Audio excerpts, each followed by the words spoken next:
along the line, there are action groups who are protesting against the line. So let's meet some people from the local ones here. Richard Lloyd heads the Birkswell anti-HS2 group. Good morning to you, Richard. Good morning. And Archie Taylor is from Keep Burton Green, like what you did with the title there. And Archie's director of the national movement Stop HS2. Good morning. Good morning. Good morning. First of all, let's talk about how you perceive the impact on Birkswell, Richard. I think the big problem is that the route is basically a greenfield route which carves straight through the very narrowest part of the Merlin Gap, and it also cuts across roads and other infrastructure in doing so. So it is a particularly high impact route that's been chosen. Having said that, people will say there is this bigger picture to HS2, and what you're saying is, well, you know, it's going to be a big impact on our greenfield site around here, and it's not in my backyard. Well, I think you have a point where you say that this is a strategic area, trying to the green gaps between built-up areas, and trying to protect the ecology and so forth. And there are better solutions. That the route was just a line put across the green spaces on the map. And there doesn't seem to have been a tremendous amount of tremendous thinking, of strategic thinking, as to what the problem was that they were trying to solve and how they were going to solve it.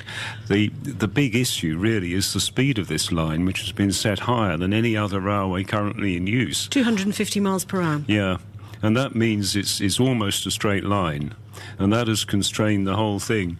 And then the actual choice of destinations, that unfortunately Birmingham isn't on the way to Leeds, and indeed Heathrow isn't on the way to Birmingham. And so the route has been chosen to join up the dots that the politicians wanted. I come back to a point I was mentioning earlier, actually, with one of the gentlemen who turned up here. I mean, Deputy Prime Minister Nick Clegg has says the government is healing the North-South divide by investing in HS2.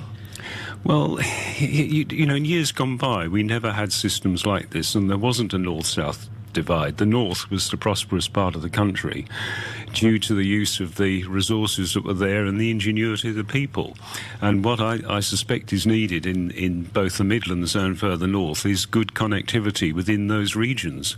People will come and trade with us. They'll come and set up car factories in Sunderland or whatever. You don't need a high-speed railway line that is capable of carrying 1,000 people every 20 minutes. You know, it just is not really relevant. If there is business to be done, people will come and trade with us. From a sort of personal view around here in Birkswell, how many people do you estimate will be directly affected by HS2? So it will go through their land, it will be very adjacent to where they live, or they will lose their houses as a result? I think there's an enormous number of people. Partly during the construction phase, the disruption is going to be massive. It will extend far and wide because we've got roadworks on all the major roads, and then the local roads are going to be used for heavy construction traffic.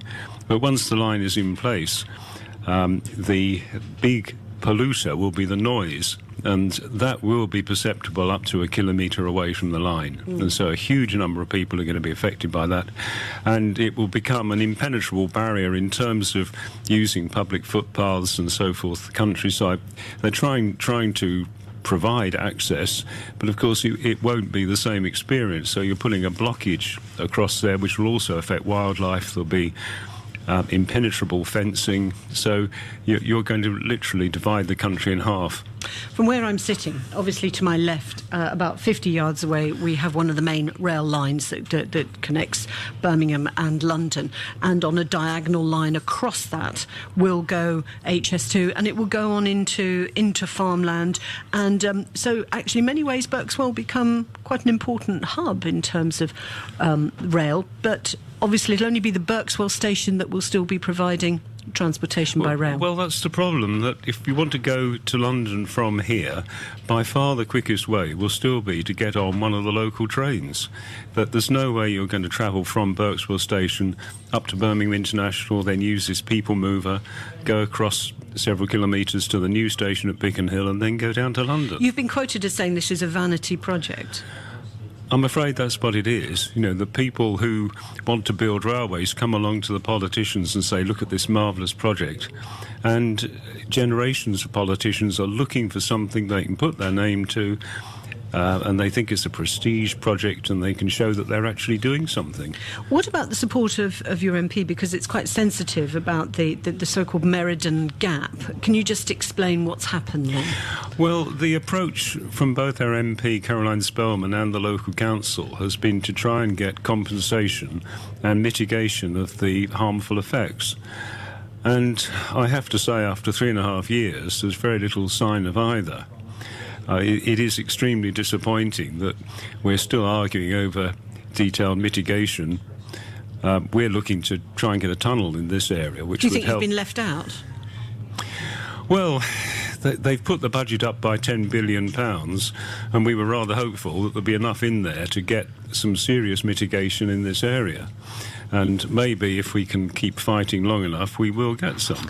Well, let me move on, because Archie Taylor, you're from Keep Burton Green. I'm assuming, given from that title, you are very much against HS2, and you will echo some of the views there that Richard's been talking about. I do oppose HS2, and obviously Burton Green suffers enormously from it. But actually, I'm much more interested at the moment in looking at the national impact, because often when we talk like this, we seem NIMBYish. Keep Burton Green is slightly NIMBYish. Well, it's there in the title, isn't it? Yes, which actually we're not sure of the title, but actually I'd much rather look at some of the other issues. For the record, 60-odd people are within 120 metres of the line in Burton Green. There is no other area from... How many people will lose their homes or some of their land? 3 people will lose their homes, but almost certainly 60-odd people will leave Burton Green because of the construction. That is actually, will take place. We've noticed, actually, driving around, I was driving around this morning and just having a look at the area in more detail, and noticed a lot of houses and property up for sale. Are people managing to go through that process? No, it's virtually impossible to sell property in Burton Green, and if you do, you have to take a much lower price. And in fact, most estate agents won't take Burton Green people on. And if they do take you on, you may have to put £1,000, £2,000 up front. Why? Well, because they can't sell them. End of. So they're having to pay to get an estate. What you're saying is they're having to pay basically a premium. You pay estate agents to actually take your business. But you see, at the moment, I'm talking about Burton Green, and it's a much bigger picture. I understand that, but I'm just trying to build the picture of what it's like in this area for people listening. Listen, it's very difficult. In the 60-odd people, I know at least 4 people over 80s. They're desperately upset. I know one couple that I dealt with last week who couldn't access the compensation one because it's on computer. They're 85-year-old. They live in the house.